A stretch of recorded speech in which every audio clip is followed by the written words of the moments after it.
याकूब और यूसुफ की कहानी। याकूब और यूसुफ की कहानी हमें पैदाइश की किताब उसके 25वें, 26वें और 27वें बाब में पढ़ने को मिलती है। इसहाक और रिबका की शादी को 20 बरस हो चुके थे, लेकिन उनके यहाँ कोई औलाद ना थी क्योंकि रिबका बांझ थी। पर इसहाक खुदा के उस वादा को जानता था जो खुदा ने उसके बाप इब्राहिम से किया था कि मैं तेरी नस्ल को आसमान के तारों और समंदर के किनारे की रेत की मानित बढ़ाऊंगा। इसलिए उसने अपनी बीवी रिबका के लिए दुआ की और खुदा ने उसकी दुआ सुनी और रिबका को बरकत दी। कुछ दिन बाद रिबका ने महसूस किया कि 2 बच्चे उसके पेट में आपस में मज़ाहमत कर रहे हैं। रिबका ने खुदा से दुआ की, तब खुदा ने उसे बताया कि तेरे पेट में 2 कौमें हैं और 2 कबीले तेरे बातन से निकलते ही अलग अलग हो जाएंगे और एक कबीला दूसरे कबीला से जोरावर होगा और बड़ा छोटे की खिदमत करेगा। और फिर वक्त पूरा होने पर इसहाक और रिबका के यहाँ 2 बेटे पैदा हुए। बड़े बेटे का नाम ईसू रखा गया, जिसका मतलब है बालों वाले, और छोटा बेटा ईसू की एड़ी को पकड़े हुए था, इसलिए उसका नाम याकूब रखा गया, क्योंकि अब्रानी सकाफत में एड़ी को पकड़ना धोखाधड़ी की अलामत थी। जब ये दोनों लड़के बड़े हुए तो ईसू शिकार करने लगा, जबकि याकूब ज्यादा वक्त अपने डेरे में ही गुजारता था। ईसू हर रोज अपने बाप इसहाक के लिए शिकार का गोश्त लाता, इसलिए इसहाक ईसू से ज्यादा प्यार करता था, जबकि रिबका याकूब से प्यार करती थी। एक दिन याकूब ने दाल पकाई। ईसू तब शिकार पे गया हुआ था। जैसे ही वो शिकार से लौटा वो बहुत थक चुका था और बिल्कुल बेदम हो रहा था। जब उसने याकूब की पकी हुई दाल देखी तो याकूब से कहा कि ये जो दाल तूने पकाई है मुझे खाने को दे दे। तब याकूब ने उससे कहा कि तुझे दाल के बदले अपने पहलौठे होने का हक मुझे बेचना होगा। यीशु ने याकूब की बात सुनकर कहा कि देख, मैं तो मरा जाता हूँ, पहलौठे का हक मेरे किस काम आएगा। इसलिए उसने रोटी और मसूर की दाल के बदले याकूब को अपने पहलौठे होने का हक बेच दिया और खा पी कर उठा और चला गया। इसहाक भी अब काफी उम्र रसीदा हो चुका था और उसे आंखों से कुछ दिखाई नहीं देता था। एक दिन उसने अपने बड़े बेटे यीशु को बुलाया और कहा, ए मेरे बेटे। यीशु ने कहा, ए बाप, मैं हाजिर हूँ। तब इसहाक ने कहा कि देख, मैं काफी ज़ईफ हो चुका हूँ और मुझे नहीं पता कि मैं किस दिन अपने बाप दादा से जा मिलूंगा, इसलिए तू मेरे लिए शिकार करके हस्बे पसंद लजीज खाना तैयार करके मेरे लिए ले आ, ताकि मैं खाऊं और अपने मरने से पहले दिल से तुझे दुआ दूं। यीशु अपने बाप इसहाक की बात सुनकर शिकार करने के लिए चला गया। रिबका ने इसहाक और यीशु के दरमियान होने वाली गुफ्तगू को चुपके से सुन लिया था। तभी उसने याकूब से कहा कि मैंने तेरे बाप को यीशु से ये कहते सुना कि मेरे लिए शिकार करके लजीज खाना तैयार करके ला, ताकि मैं खाऊं और अपने मरने से पहले खुदावन के आगे तुझे दुआ दूं। रिबका ने याकूब से कहा कि अब जो मैं कहती हूँ सो वो कर, और जाकर रेवड़ में से बकरी के 2 बच्चे मुझे ला दे। मैं उनको लेकर तेरे बाप के लिए उसका हस्बे पसंद लजीज खाना तैयार कर दूंगी। तो इस खाने को अपने बाप के आगे ले जाना, ताकि वो खाए और अपने मरने से पहले तुझे दुआ दे।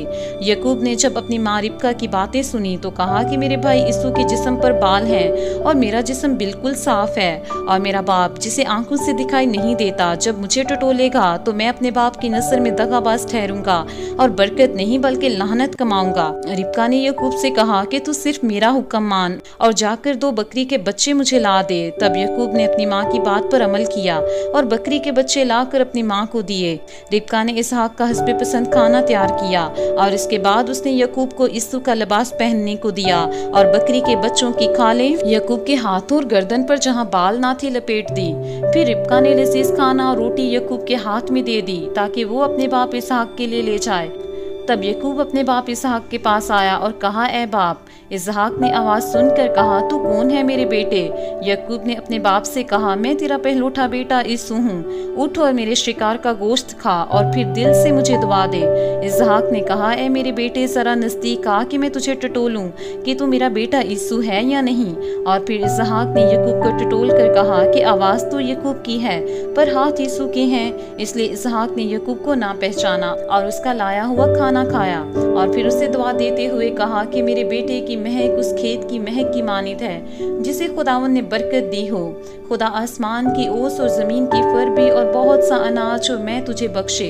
कौमें तेरी खिदमत करें और कबीले तेरे सामने झुकें। तो अपने भाइयों का सरदार हो और तेरी माँ के बेटे तेरे आगे झुकें। जो तुझ पर लानत करे वो खुद लानती हो और जो तुझे दुआ दे वो बरकत पाए।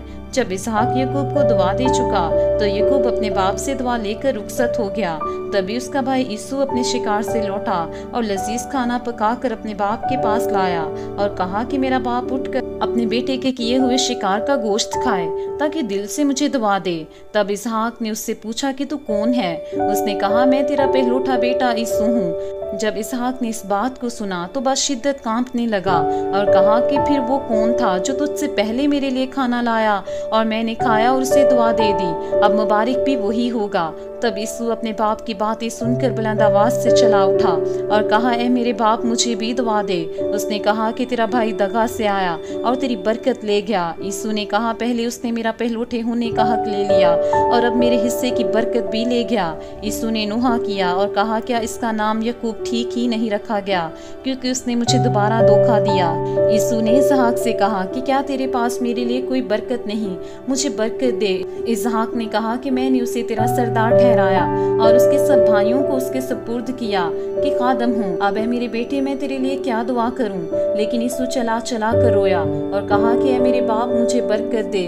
तब उसके बाप इसहाक ने उससे कहा, देख, ज़रख़ीज़ ज़मीन में तेरा मस्कन हो और ऊपर से आसमान की शबनम उस पर पड़े, तेरी औकात बसरी तेरी तलवार से हो और तू अपने भाई की खिदमत करे, और जब तू आज़ाद हो तो अपने भाई का जुआ अपनी गर्दन पर से उतार फेंके। यीशु अपने बाप इसहाक से इस दुआ को लेकर चला गया।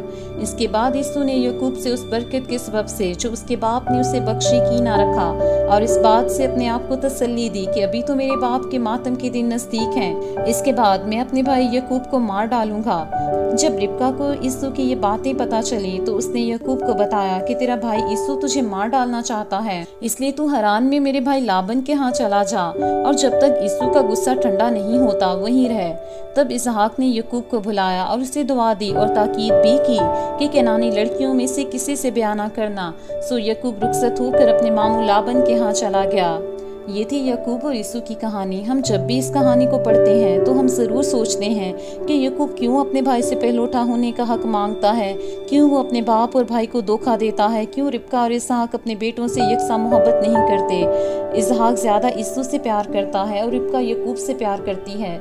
अगर इसहाक और रिबका ने यकूब और यीशु से यकसा मोहब्बत की होती तो उन दोनों भाइयों के दरमियान भी एक दूसरे के लिए मोहब्बत होती। इन सब पोचीदगियों यानी दुश्मनी, हक पसंदी, धोखाधड़ी, गुस्सा, खुदगर्जी और इख्तलाफात के बावजूद खुदा क्यों यकूब की ज़िंदगी में मुसलसल काम करता है। हम पैदाइश 28 बाब में पढ़ते हैं कि जब यकूब अपने मामू लाबन के यहाँ जा रहा था तो रास्ते में खुदा उसे मिलता है और कहता है कि ये ज़मीन मैं तुझे और तेरी नस्ल को दूंगा और ज़मीन के सब कबीले तेरे और तेरी औलाद के वसीला से बरकत पाएंगे। हम इस कहानी के शुरू में ही पढ़ते हैं कि जब रिबका ने खुदा से दुआ की तो खुदा ने रिबका को बताया कि 2 कौमें तेरे पेट में हैं और 2 कबीले तेरे बातन से निकलते ही अलग अलग हो जाएंगे और बड़ा छोटे की खिदमत करेगा। यहाँ पे हम देखते हैं कि वो माँ के पेट में ही एक दूसरे से मज़ाहमत कर रहे हैं और ये मज़ाहमत बाद में भी इनकी ज़िंदगियों में एक दूसरे के लिए मुखालफत की पेशन गोई करती है। और फिर इस मुखालफत का आगाज़ तब होता है जब यकूब यीशु को दाल देने के बदले उसके पहलौठा होने का हक मांगता है और इसके बाद यकूब अपनी माँ रिबका की हौसला अफजाई के साथ उस बरकत को भी ले लेता है जो यीशु के हिस्से की होती है। यीशु ने भी खाने के बदले अपने पहलौठे होने के हक को बेच डाला। पैदाइश 25 बाप उसकी 34 आयत में हम पढ़ते हैं कि वो खा पी कर उठा और चला गया। बाइबल के मुताबिक पहलौठा होना एक मकाम की बात है, लेकिन यीशु ने अपनी आरज़ी जिस्मानी ज़रूरत को खुदा की अता करदा नेमत और मकाम पर फोकियत दी।